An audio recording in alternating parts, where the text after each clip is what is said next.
On Monday 26 September, and the occasion, the colorful ceremony to award the Golden Jubilee Medals to individuals who served as members of parliament from 9th October 1962 to 9th October 2012. President Yoweri Museveni, who presided over the event, said it was important to honor the MPs for their contribution to nation building. He then proposed that government should financially support the former legislators and their families because they have made a special contribution to Uganda. There is a parliamentary pension which they have already started. I don't know how many are covered by that.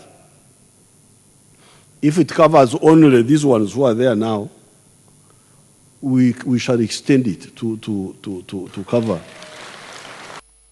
Although government is yet to lay out the modalities of such a scheme, a civil society activist and an expert in governance issues, Arthur Larocque, says the timing is wrong.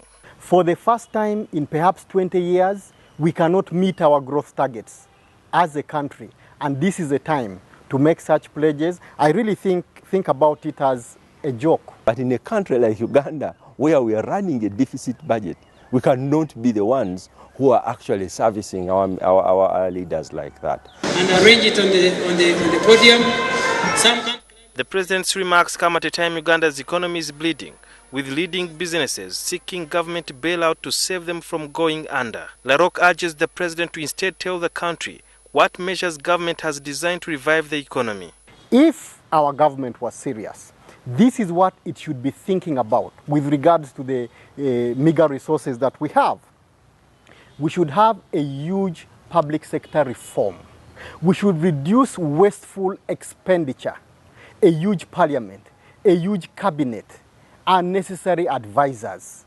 But senior presidential press secretary Don Wanyama told NTV on phone that the president is seeking to address the plight of former lawmakers who did not have proper social safety nets, like their colleagues in more recent parliaments. People played an important role in the democratic journey of this country, irrespective of what parliament they served, whether the first, second, third, or whatever it is.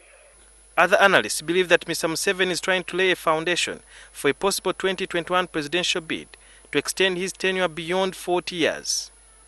The main hurdle facing him is now the 75-year constitutional presidential age limit that he will exceed before 2021. Parliament has the power to amend the constitution and remove the age cap. The MPs, for now, after all that has gone into the papers, I think they should just not go into any other additional thing that puts them into a controversy. The Speaker has been struggling to actually explain nearly everything. NTV engaged some MPs who would be beneficiaries of the president's proposed scheme. Their reactions were varied. I think we risk creating Uganda like a cow with so many ticks. Okay? Veterans and wherever. So this parasite kind of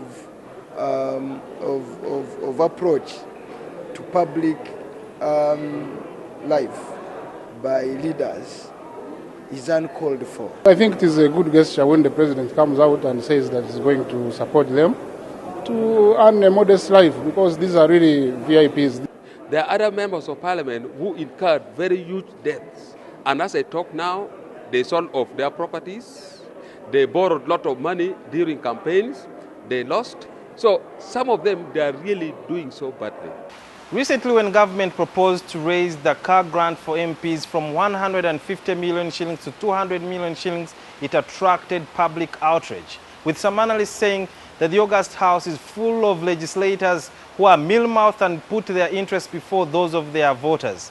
Others also suggest that this continues to propel the legislators into bad light. You also have to have a certain level of modesty that shows that you care about the people you represent. So I think that's the danger, that we will put MPs in a situation where they'll find themselves always at loggerheads with the citizenship. And that is not a very helpful thing. If the president's proposal sees the light of the day, taxpayers, many of who already feel overburdened, would have to foot another bill to cushion a group already seen as privileged and sponging off from a citizenry grappling with shambolic services in health, education, and roads. Sudhir Biarhanga, NTV.